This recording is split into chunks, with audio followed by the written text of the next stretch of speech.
Sunbird Nation, the day has come. This thing is mated together to the transmission and it's almost ready to go in the car. I put it on this roll around dolly because I am putting the torque converter bolts in and I don't feel like sitting on my knees for half an hour doing this. They won't take it anymore because I'm getting old and rickety. So I just thought I would show quickly what a pain in the ass it is to put the torque converter bolts in. You gotta get your hand up in here. Not real light, but they don't give you a whole lot of room. I mean, if you do it under the car, you have that slot right there. See the slot? Which is, I don't know, useful I guess, but not that useful. To me, this is the bigger area. You know, the other side, forget it, because you have the transmission on that side. There's no room here. So I thought I would illustrate that for you before I get too far ahead. I don't know if I'll get it in the car today, but it's certainly gonna be ready to go in the car today. So I just wanted to show that quickly. That's what the torque converter bolt is. The other two are in already and they're snug. This one I'm putting in, and once this one's in, I'll tighten it. I'll rotate it again, do the other two, and then that's it. That'll be done. I think there's one more bracket that has to go on the transmission. I think it goes right here. I'll throw that on and then dump this thing in the car. Top mount's on, throttle body's on, everything is pretty much ready.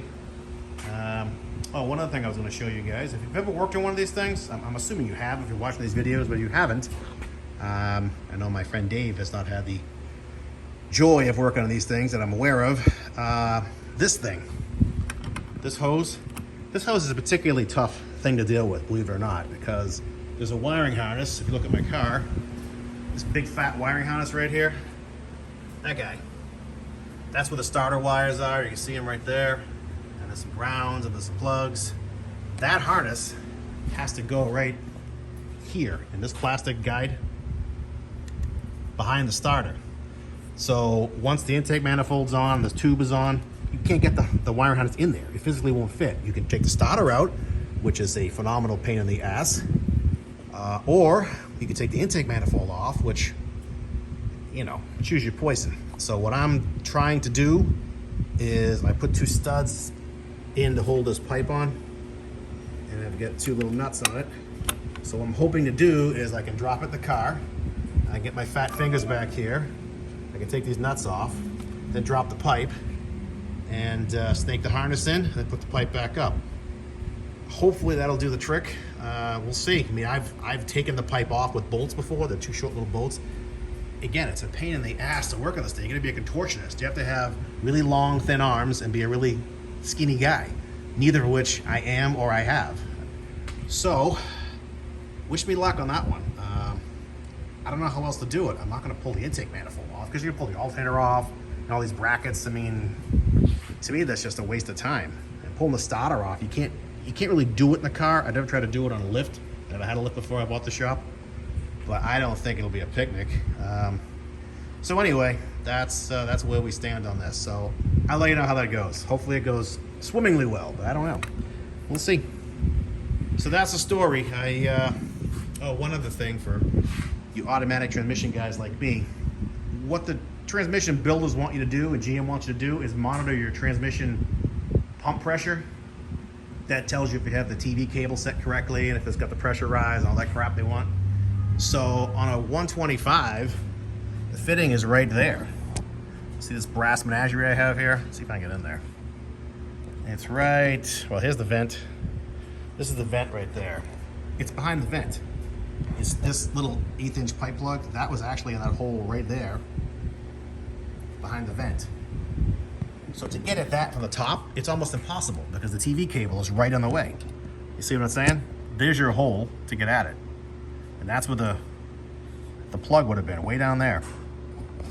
I think you can see this. Yeah, what a pain in the nuts that would be. So what I did was I put a 90 on it with a 3" pipe nipple, and I came out this way with a coupler and then a plug. So when it comes time to check transmission pressures, all I gotta do is take this plug out and screw in my gauge. Boom. And there you go. I mean, I don't know how else to do it. I was gonna come this way, but the TV cable's in the way, so you can't swing it that way. You got a very small area right there to get through, which you can't really do.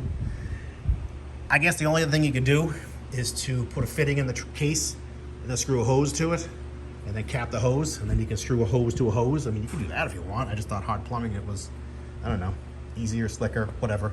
I mean, realistically, you're supposed to get this thing in the car, check your pressures, set it all up, set the TV cable up, and you're done. You never screw with it again. Unless something goes wrong and you need to check the pressures and see what's going on. But in a perfect world, you'll never get on this road again. So it's a one-time thing. But hey, you know, this is not a stock transmission. It's modified. I do want to know the pressures.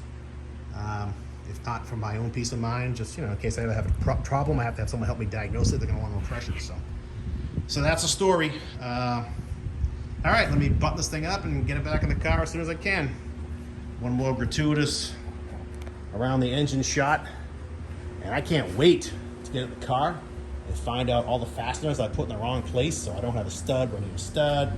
I have a stud that have a bolt. Oh, all kinds of fun stuff is sure to happen from here. So let's see how it goes. I did order some shielding for this manifold pipe, whatever you want to call it, turbo downpipe.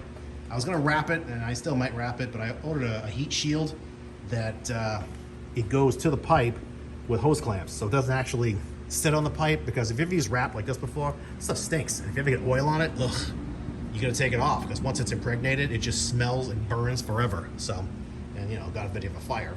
So the shield I bought has little standoffs that touch the pipe, and then the hose clamp holds it to the pipe, and the shield has a, you know, a boundary layer. So it gives you all the benefits of deflecting the heat away from you, and it doesn't cause the pipe to rot. Supposedly these things crack and rot. This thing's been wrapped for years, but realistically it's probably got 10,000 miles on it. So in the old days, in the 80s, the Grand National guys would wrap their downpipe and their headers, and they claim within like a year or two, it would just turn to dust like the mummy, poof. I don't know, I never had that problem, but people have done it, so I'm not gonna say the lying. So a heat shield would be nice, deflect some of the heat back, keep it off my radiator, keep away from my face when I work on the engine, but let's see if I can make it fit. I don't know. All right, enough babbling. Let me finish this up and get on with the show. See ya. Thanks for watching.